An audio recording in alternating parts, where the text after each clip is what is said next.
पास laptop है, हाथों में डॉक्यूमेंट है और विदेशों से फंडिंग होती है। एक बड़ा षड्यंत्र रचा जा रहा है। इस आईफोन है, फॉर्च्यूनर गाड़ियां है, भाई ये किसान कहाँ से हो गए? तो भाई खनौरी बॉर्डर के ऊपर है, एक सबूत मिला, हम ना वो दिखाएंगे, हम यहाँ पर एक बार दिखा सकते हैं। 2,10,000 करोड़ होगी, $1 बिलियन में 7,000 करोड़ रुपया हो गया, तो 30 में हो गया 210, इतना लाख करोड़ रुपया कि लैपटॉप है किसानों के हाथ में, शायद बड़ा षड्यंत्र भी रच सकते हैं। नमस्कार, मैं हूं अजय भारद्वाज और आप इसमें ग्राउंड मीडिया देख रहे हैं। साथियों, किसान आंदोलन से जुड़ी तमाम तस्वीरें लगातार हम आपके सामने लेकर के आने लग रहे हैं। भाई किसान आंदोलन 13 महीने किसान आंदोलन चला, पूरे देश की नज़र उस आंदोलन के ऊपर थी। देश के प्रधानमंत्री ने 3 काले कानून रद्द करके माफ़ी मांगी थी।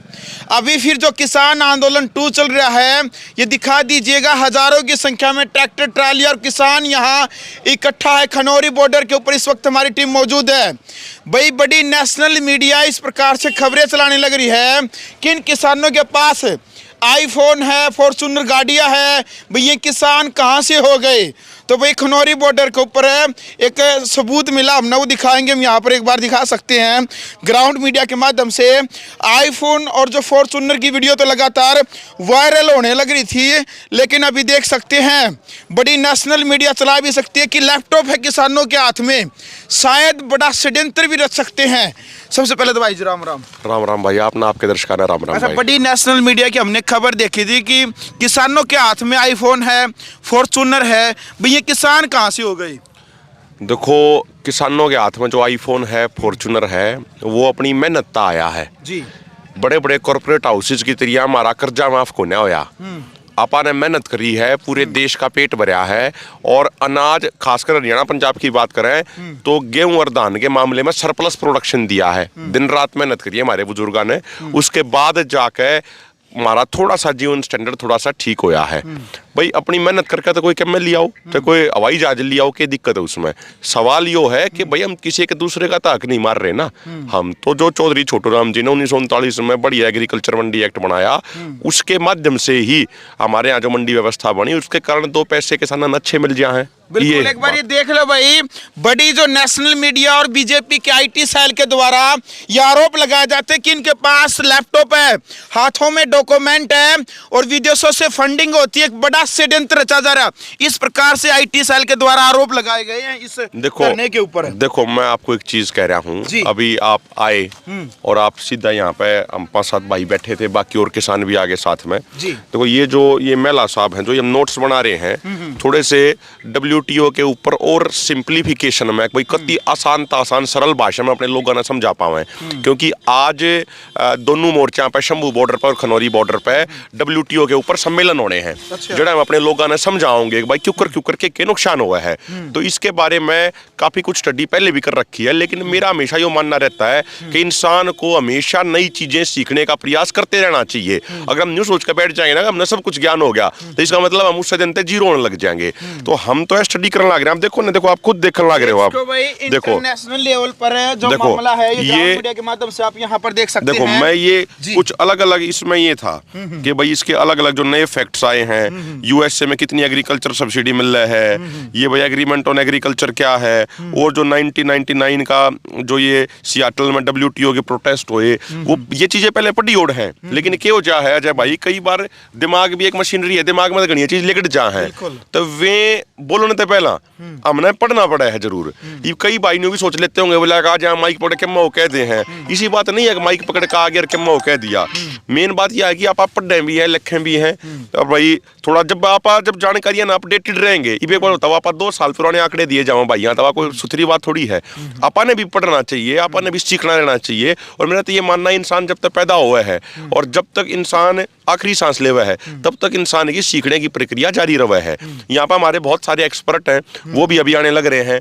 देखो, हम ये कह रहे हैं, पूरा जो आज भारत का खेती सेक्टर बर्बाद होने लग रहा है, उसकी जड़ में WTO है, या पूरे देश के किसानों ने समझ लेनी चाहिए। आपका चैनल बड़ा देखा जाओ हरियाणा में, मैं प्रार्थना करूंगा एक बार इस पूरी बात में गौर से सुने। क्यों हम कहेंगे WTO है? मैं ये बात कहूँ, ये हमारे बराड़ साहब हैं, ये आंदोलनकारी हैं, मुकदमे भी लाग रहे हैं, फतेहाबाद में इनका धरना भी लग रहा है, इस आंदोलन के तहत लग रहा है 13 तारीख तय। मैं नहीं कहूँ ये तब कुत्ती करड़े किसान आंदोलनकारी हैं, लेकिन जब इन्हें भी प्रधानमंत्री बना देना, ये भी डायरेक्ट इतना भला को ना कर पावे। कारण के है जो WTO है, जिस पे पहले उसको क्या करते, GATT, general agreement on trade and tariff, 1994 में उसमें एग्रीमेंट ऑन एग्रीकल्चर जोड़ा गया, AOA उसने शॉर्ट में बोल रहे हैं, और उसका नाम फिर हो गया WTO 1995 में आके। उसके तहत एक शर्त है, वो बनाया क्यों गया था वो भी अपन समझ लेना चाहिए।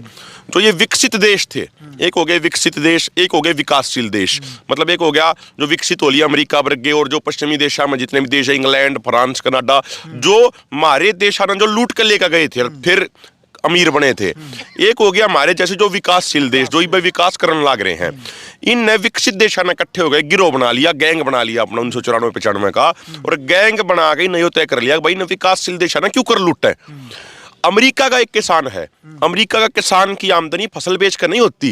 अगर भाई उसके आगे आ गया, उसका जीरी आ गई और भाई वो मंडी में बेचाया और जितने क्विंटल होगा उसने रुपये मिल लेंगे, ये सिस्टम नहीं है। अमेरिका का एक किसान ने अपनी फसल लगा दी, उसको एवरेज जो है वो 42 लाख रुपए की सब्सिडी एक किसान ने मिल जाएगी। अब जैसे 2023 में मैं ये काट रहा था यार, अभी देखो इसमें 30 बिलियन ये द फेडरल गवर्नमेंट, या तो फेडरल गवर्नमेंट की अमेरिका की, या अमेरिका की फेडरल गवर्नमेंट की है, बाकी जो उनके 50 जो स्टेट है उसकी सब्सिडी लगता रहेगी। फेडरल गवर्नमेंट की 30 बिलियन US डॉलर है एक साल में, मतलब 2,10,000 करोड़ होगी। 1 बिलियन डॉलर में 7,000 करोड़ रुपया हो गया, तो 30 में हो गया 210, इतना लाख करोड़ रुपया में अपने 2,10,000 करोड़ रुपया अपने किसानों ने देने लग रहे हैं। उड़ा कोई किसान की फसल खराब होगी, सही होगी, कोई फर्क नहीं पड़ता, उनने 42 लाख रुपए की सब्सिडी खाते में मिल जाएगी। दूसरी तरफ भारत का किसान का क्या है, भारत के किसान ने जो प्रोडक्शन कराया, और भारत के अलावा जो विकासशील देशों ने जो प्रोडक्शन कराया, उन विकासशील देशों में क्या है कि जितना प्रोडक्शन हुआ, मान लो मेरा 50 क्विंटल गेहूं हो गए, तो 50 क्विंटल के ही रुपये मैंने मिल लेंगे। मंडी में जाओगे आप, गेट पास कटाओगे, जे फार्म कटेगा, फिर उसका व्यापारी का, आड़ती का आई फार्म आगे कटेगा, आई फार्म कट के, जे फार्म कट के, गेट पास होके 50 क्विंटल होंगे, तो मान लो 2275 रुपया MSP है गेहूं का, तो 2275 गुना 50 के हिसाब से मैंने पेमेंट मिल जाएगी। विकासशील देशों में यही सिस्टम है। और विकसित देशों में कैसे है? विकसित देशों में क्या है, उन्होंने अपनी फसल बो दी, फसल खराब हुआ है, कुछ भी हुआ है, किम्मा हुआ है, उनके खाते में 42 लाख की सब्सिडी आवेगी, और जो फिर फसल बिकेगी उसका मुनाफा अलग तय है। तो ये एक बात बताओ आप, जिस किसान के खाते में 42 लाख की सब्सिडी आ गई, मान लो ये बराड़ साहब बैठे हैं, इनके अगर मान लो ये 5 एकड़ के किसान हैं, अगर भारत सरकार इन 5 लाख रुपए की सालाना सब्सिडी दे दे, अबे 5 लाख तो आपके खाते में आए लिए, तो इन इस बात तक कोई फर्क नहीं पड़ा है अगर इनका गेहूं 2275 में बिका या 2000 में बिका या 2400 में बिका, क्योंकि 5 लाख तो इनके आ लिए। ईब जो फसल बिक के जो आमदनी होनी हो तो बोनस है, वो तो किले का लाख रुपया आ गया साल का। तो अमेरिका किसान क्या कर रहा है, जो गेहूं है, क्योंकि उसने सब्सिडी 42 लाख की मिलेगी, वो अपना गेहूं अपनी सरकार को 1700-1800 रुपए क्विंटल में दे दे है। उड़े की सरकार फिर 100 रुपए का प्रति क्विंटल का उस पर किराया लगा के उन्हें 1800-1900 रुपए में भारत भेजने में तैयार है, ठीक है। लेकिन उसको रोकने के लिए WTO में अलग अलग समय पे पीस क्लोज डाल दिए जावे हैं, जिन पीस क्लोज के तहत भाई भारत ये क्या है, भाई हम अपनी इंपोर्ट ड्यूटी कम नहीं करेंगे, उसमें भारत सरकार 30% 40% इंपोर्ट ड्यूटी लगा दे है, ऊपर 40% एक तरीके से जो टैक्स लग गया, तो 1800 पर जो 40% टैक्स लग गया, उसकी कीमत होगी 2600 रुपया। वो इसलिए लगाना पड़ा है क्योंकि अगर अमेरिका तक गेहूं 1800 रुपए क्विंटल आ गया, तो फिर हमारा आपका 2275 में कौन खरीदेगा भाई?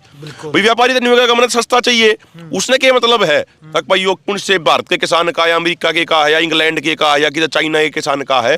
तो ये जो सारा खेल होता है, WTO के भीतर 3 तरह की सब्सिडी है, एक ग्रीन बॉक्स सब्सिडी, एक एम्बर बॉक्स सब्सिडी और एक red box subsidy. Green box subsidy विकसित देशों के लिए है, वो जो 42 लाख रुपये दिए जावे है ना, वे न्यू ना देते हैं कि हम भाई फसलों के लिए दे हैं, न्यू क्या देते हैं, वे न्यू कहते हैं अगर भाई हम किसानों के बच्चों की पढ़ाई के लिए देने लग रहे हैं, हम भाई इनकी हेल्थ के लिए हेल्थ इंश्योरेंस के नाम पे देने लग रहे हैं, इनके बच्चों की हेल्थ के नाम पे देने लग रहे हैं, इनको घर के नाम पे देने लग रहे हैं, मतलब अलग अलग तरीके से उन्हें 42 लाख की सब्सिडी देते हैं। जो भारत जिसे देशा में जो न्यू हुआ है ना, अगर भाई जितनी आपने फसल आपकी मंडी में आई उसके भाव के हिसाब से आपने मिल जाएगा। वह ला दी गई उन्होंने एम्बर बॉक्स सब्सिडी में, और एम्बर बॉक्स सब्सिडी में एक शर्त रख दी कि जो टोटल प्रोडक्शन होगा किसी भी फसल का, जो अनाज का टोटल प्रोडक्शन होगा, सरकार उसका मात्र 10% ही एमएसपी पे ले सके है। मान लो उदाहरण के तौर पर यदि अपने देश में अगर 100 क्विंटल कोई अनाज पैदा हुआ है तो WTO के अनुसार उसका 10% यानी 10 क्विंटल सरकार एमएसपी पे ले होगी, उसके ऊपर 1 भी किलो ले होगी तो WTO में एक मैकेनिज्म होगा जिसने बोला डिस्प्यूट सेटलमेंट मैकेनिज्म, एक तरीके की कोर्ट सी हुआ, डिस्प्यूट सेटलमेंट मैकेनिज्म के तहत केस दर्ज कर लिया जावा है। भारत पे गन्ने के मामले में भी हो रहा है और फसलों के मामले में भी हो रहा है, 3 केस भारत पूरे चलन लग रहे हैं। हमारा यो कहना है, हमारा एक सवाल है इस सरकार तय आपके माध्यम तय, भाई 2014 तक पहला बीजेपी के RSS के जितने भी संगठन थे, चाहे इनका वो स्वदेशी जागरण मंच हो, चाहे इनका वो भारतीय किसान संघ हो, चाहे इनका भारतीय मजदूर संघ हो, चाहे और कोई से इनके ऑर्गेनाइजेशन हो, सैकड़ों जो इनके ऑर्गेनाइजेशन है, सबकी डिमांड यह थी कि भारत WTO तक बाहर आवे। या इनकी डिमांड है 2014 से पहला इनके बयान, इनके अखबारों में जो छप रहे हैं वो काट के देखो, इन तक पूछो जाके इन तक। जो विकसित देशों का जो प्रेशर है विकासशील देशों के ऊपर है कि WTO से यदि बाहर आता है तो फिर MSP पर खरीद जो गारंटी कानून वो बना सकता है।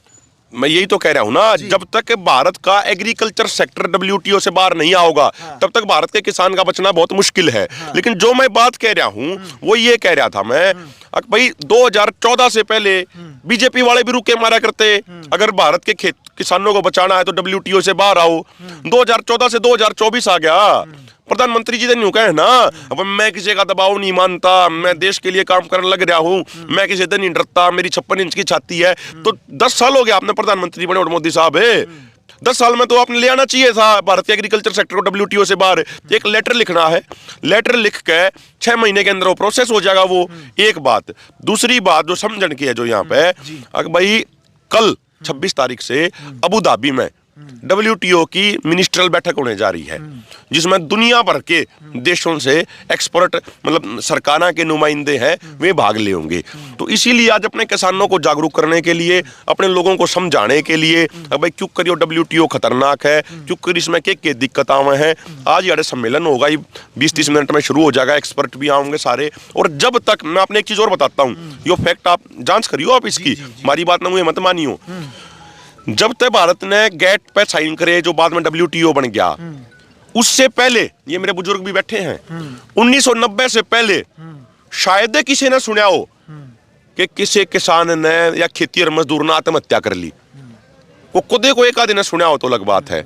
लेकिन 1994 के बाद, 1990 के दशक के बाद जब तक भारत ने खेती सेक्टर WTO में जोड़ा, तब तक लेकर अब तक सरकार के रिकॉर्ड के अनुसार 5 लाख किसानों ने आत्महत्या कर ली। और अगर एग्जैक्ट बात करें, रिकॉर्ड ना छोड़े क्योंकि बहुत सारी चीजें रिकॉर्ड बना चढ़ती, तो 20 लाख किसान और खेती और मजदूरों ने आत्महत्या कर ली।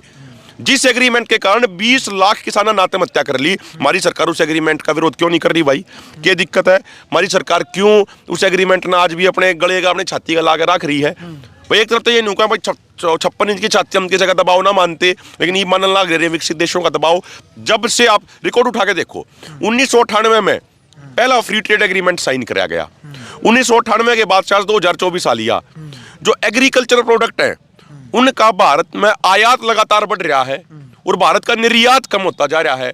भाई अजय भाई, देसी भाषा में मैं एक बात कहूँ आप तय, भाई मान लो कोई फसल हमारे देश में हुआ है और जितनी हमारे देश में जरूरत है उस तभी फालतू पैदावार है, लेकिन WTO ने कहा है अगर ना या फसल भी अपने देश में मंगवानी पड़ेगी तो हमने दूसरे देश आता है। यो कौन सा तो खोया भाई, आप बताओ मैंने, या तो कभी कॉमन सेंस की बात है। भाई मान लो हमारे देश ने किसी फसल की, मान लो गवार की बात कर ले आप, मान लो हमारे देश ने गवार की 1000 क्विंटल की जरूरत है, मैं उदाहरण के तौर पर ले रहा हूँ, और भाई हमारे देश में पैदावार होने लग रही है उसकी 1500 क्विंटल, पर WTO का एग्रीमेंट ऑन एग्रीकल्चर नहीं कहा, बोला कोई बात नहीं, बेशक थारे देश में जरूरत है 1.5 गुना फालतू हो रही हो, फिर भी 500 क्विंटल हमारे आड़े मंगवानी पड़ेगी फलाने देश तक। क्यों मंगवानी पड़ेगी भाई? अगर 500 क्विंटल उड़े आ गई तो टोटल कितनी होगी? 1500 क्विंटल पहले हमारी जरूरत थी, 500 क्विंटल बाहर तक मंगवा ली, टोटल कितनी होगी? 2000 क्विंटल।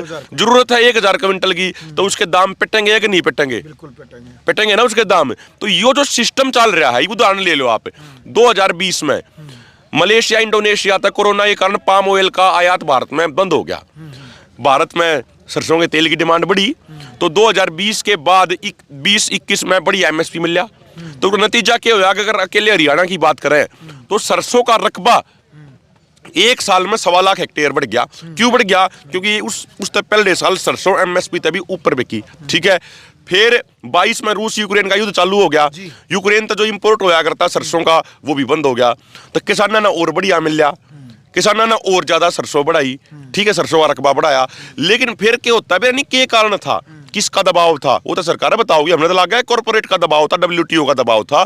कॉर्पोरेट के दबाव में, क्योंकि देखो जो ये जितने भी हैं, ये फॉर्चून है, ये सफोला हैं, जितने भी हैं, इनकी जो पूरी लॉबी काम कर रहे हैं। अडानी का भी बहुत बड़ा बिजनेस है पाम ऑयल के इंपोर्ट में, उन्होंने सरकार पर दबाव गिरा, ना भाई बाहर से ही पाम ऑयल मंगवाओ। उन्होंने फिर पाम ऑयल बढ़ा दिया। इस साल 1,41,000 करोड़ का पाम ऑयल, जो रिफाइंड सफोला, जो लोगों के दिल के दौरे का सबसे बड़ा कारण है, डॉक्टर ने भी कह दी, वो 1,41,000 करोड़ का भारत मंगवा लिया। और जुकरा वो भारत पाम ऑयल आया। अब आप देख लो, ये सारे भाई बैठे हैं, सरसों फिर पिट गई, एक ना पिट गई, सरसों पिट गई कि नहीं पिट गई? फिर अब सरसों फिर पिट गई, एमएसपी तो नीचे आ गई, सरसों कौन बोगा भाई?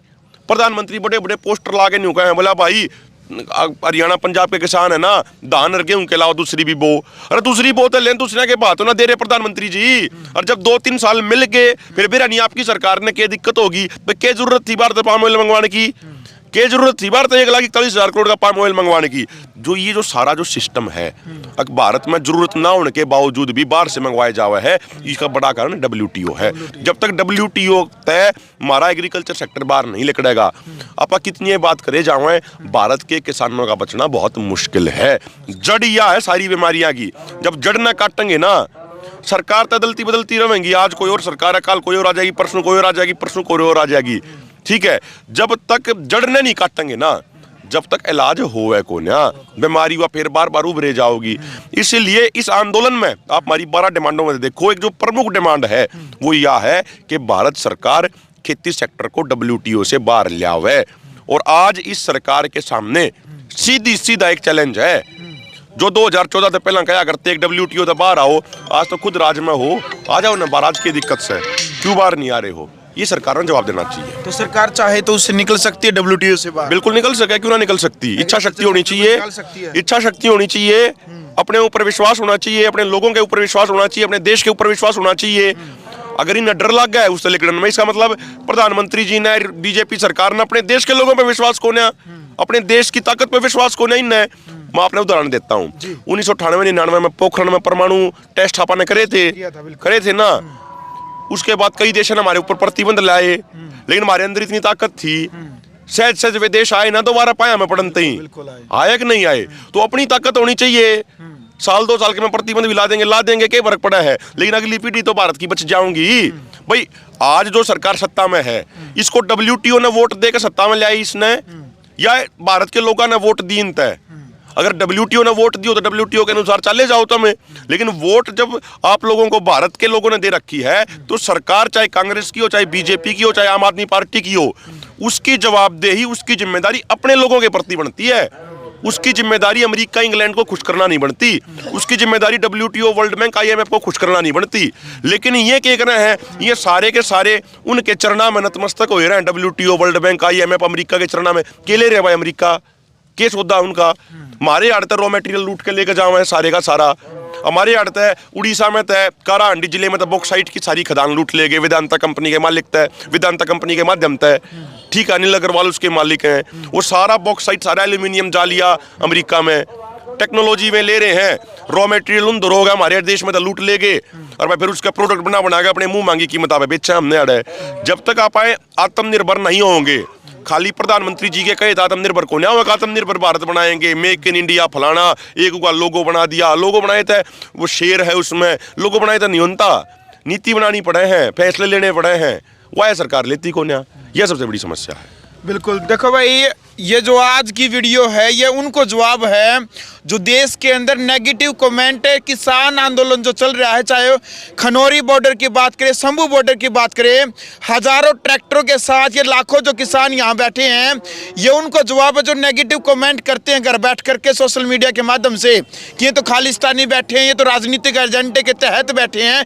ये जवाब है उनको कि ये लड़ाई MSP की नहीं है, ये लड़ाई उन किसानों के स्वाभिमान की है जो आने वाली वाली जो नस्लें हैं ये उनकी लिए लड़ाई लड़ी जा रही है। ये लड़ाई मोदी सरकार से नहीं है, ये लड़ाई प्रत्येक उस सरकार से है जो किसानों का हित नहीं चाहती। ये लड़ाई WTO से है, जो एग्रीकल्चर जो सेक्टर हमारे देश का है वहां से निकलवाने की लड़ाई चल रही है। मैं एक बात और बता दूं, आपने ये बार बार ये बात आवे हैं, अबे खालिस्तानी खालिस्तानी कहे जावे हैं ये। फिर जो हरियाणा पुलिस ने जो FIR कर रखी है, जिनमें मुख्य आरोपी मुझे भी बना रखा है, उसमें हमारे बारे में भी ये कहा है उन्होंने कि ये खालिस्तानी नारे लगवा रहे थे। तो पहले पंजाब वाले ने कहा करते भी, हरियाणा वाले ने भी कहने लगे, पर कोई बात ना है। मैं एक बात कहूँ आपने, हम हिंदू राष्ट्र के विचार के भी खिलाफ हैं, हम खालिस्तान के विचार के भी खिलाफ हैं, हम क्रिश्चियन राष्ट्र के विचार के भी खिलाफ हैं, हम मुस्लिम राष्ट्र के विचार के भी खिलाफ हैं, हम हर उस विचार के खिलाफ हैं जो लोगों ने धर्म और जाति के नाम पर बांटने की कोशिश कर रहे हैं। भाई गुरु नानक जी ने है ना किसी एक पर्टिकुलर कौम या किसी एक पर्टिकुलर धर्म या किसी एक पर्टिकुलर जाति के लिए काम नहीं किया, उन्होंने पूरी इंसानियत के लिए काम किया। आप देखो तो सही, पढ़े तो सही है गोदी मीडिया वाले। अच्छा एक बात और बताओ, मैं आपने एक वीडियो दिखाऊंगा, भाई दिखाऊंगा, थोड़ा भाई आगे हो गया, एक बार दिखा हुआ उस वीडियो ने। देखो मैं आपको दिखाता हूँ, ये हमारे, ये देखो आप लैंग्वेज भी समझ लोगे, ये तमिलनाडु में प्रदर्शन होने लग रहे हैं शुभकरण सिंह शहीद किसान को इंसाफ दिलाने के लिए। ठीक है, ये तमिलनाडु में होने लग रहे हैं, ये तमिलनाडु की राजधानी चेन्नई में। ठीक है भाई, एक शुभकरण सिंह को इंसाफ दो, हरियाणा पुलिस पे कार्रवाई करो। ठीक है, इसी तरीके से मैं अपना और भी दिखा दूंगा अलग अलग राज्यों के। भाई चलो हरियाणा पंजाब वाले ने भी खालिस्तानी कहते हैं, ये तमिलनाडु वाले भी खालिस्तानी हो गए भाई। कर्नाटका में कल 30 जगह रोड जाम होया, कर्नाटक वाले भी खालिस्तानी हो गए भाई। उत्तर प्रदेश में चौधरी हरपाल सिंह जी हैं जो किसान नेता हैं, अनिल तलान है, उनको गिरफ्तार कराया गया, तो वे भी खालिस्तानी हो गए भाई। और गुजरात में हमारे किसान नेता JK पटेल, उनके खिलाफ FIR करके क्राइम ब्रांच के अंदर डाल दिया उनको, तो गुजरात वाले भी खालिस्तानी हो गए भाई। तो ये जो गोदी मीडिया फैलावा है ना, वही आज की बात, खालिस्तानी फलाना ढमका, ये सब गलत चीज है। हम बिल्कुल क्लियर कर दें, ऐसा कोई भी विचार, चाहे वो हिंदू राष्ट्र बनाने का विचार हो, चाहे कोई खालिस्तान बनाने का विचार हो, चाहे कोई मुस्लिम राष्ट्र बनाने का विचार हो, चाहे कोई क्रिश्चियन राष्ट्र बनाने का विचार हो, ऐसे सब विचारों का हम सख्त विरोध करते हैं। हमारे परिवारों के ही वो बच्चे हैं पंजाब से और हरियाणा से, साल में कोई भी एक दिन ऐसा नहीं जाता होगा जिस दिन जिले में कोई एक भाई शहीद होकर बॉर्डर तो उल्टा ना आता हो। आजादी के आंदोलन में जब संयुक्त पंजाब था, पूरे भारत में जितने लोग फांसी के फंदे पर टूटे देश की आजादी खातिर के लिए 92% संयुक्त पंजाब के थे। आज हरियाणा के किसी जिले की बात कर लो, पंजाब के किसी जिले की बात कर लो, कदे 2 भाई तिरंगे में लपेटका हुए, कदे 3 भाई तिरंगे में लपेटका हुए, बॉर्डर में तय आतंकवादियां तो लड़ती आना, चाइना तो लड़ती आना, और फिर ये हमने आतंकवादी बतावे ही हमने। अरे जब 2020 में गलवान घाटी में उड़े भिड़ंत हुई, सरकार ने क्या किया था, तुरंत प्रभाव से सिख रेजिमेंट और जाट रेजिमेंट भेजी थी चाइना वाले बॉर्डर पे। और उसके बाद की वीडियो आई, देखी होंगी ना, जब चाइना वाले का मोगरे मारे थे। तो ये सरकार ने समझना चाहिए, राज तो आने जाने की चीज है। आज बीजेपी का राज है, कल किसी और का होगा, परसों किसी और का होगा। जो ये हत्याकांड ये सरकार कराने लग रही है, मैं तो चलो राज ने भी छोड़ दो, ये जो अधिकारी आज जो सरकारी गति गोद में जाके बैठे हैं, जो यार एग्जीक्यूटिव मजिस्ट्रेट, ड्यूटी मजिस्ट्रेट जो लाग रहे हैं यार है, जो ये सीधी गोली शराब में मरवाने लाग रहे हैं लोगों के, यो राज चला गया भाई, फिर क्या करोगे? रहना तो समाज के बीच में है ना, यो समाज स्वीकार नहीं करेगा। यो सोशल मीडिया का युग है, सबने बेरा पाट रही है, कौन अधिकारी कौन के करने लग रहे हैं। ठीक है यार, इसे काम मत करो, कल न समाज आपका बहिष्कार कर दे। आज तो बीजेपी वाले गोद में बैठे हो, मान लो 5 साल पाछे 10 साल पाछे इनका राज चला गया, राज तो जाना ही है। एक समय कांग्रेस का राज था, उनकी तूती बोलिया करती, इनका राज भी जाओगा, 5 साल पाछे जाओ या 2024 में जाओ या 10 साल पाछे जाओ तो गाना जरूर है। तो इसे काम मत करो, थामना आने वाली पीढ़ी जनरल डायर कब है, इसे काम मत करो, तम आने वाली पीढ़ी न्यू का बोला फलाने अफसर ने जलियांवाला बाग पार्ट 2 कराया था 2024 में। इसे काम मत करो, चिंता करो, थोड़ा सा ऊपर परमात्मा तक वाहिगुरु तक डरो, इस समाज से थोड़ा डरो। ये राज तय आने जाने की चीजें इनका कुछ ना होना।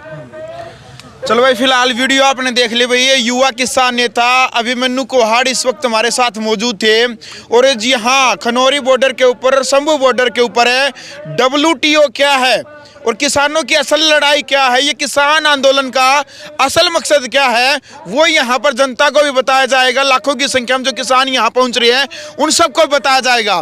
फिलहाल भाई वीडियो आपने देख ली, और स्वतंत्र पत्रकारिता के लिए आपने इस वीडियो को ज़्यादा से ज़्यादा शेयर करना है, और मर्यादित भाषा में कमेंट बॉक्स में क्रिया की प्रतिक्रिया आपने अपनी राय रखनी है। ग्राउंड मीडिया के लिए अपने कैमरा शो इंचार्ज के साथ मैं जब भारद्वाज। राष्ट्र निर्माण की जानकारी के लिए ग्राउंड मीडिया चैनल को सब्सक्राइब करें और शेयर करें।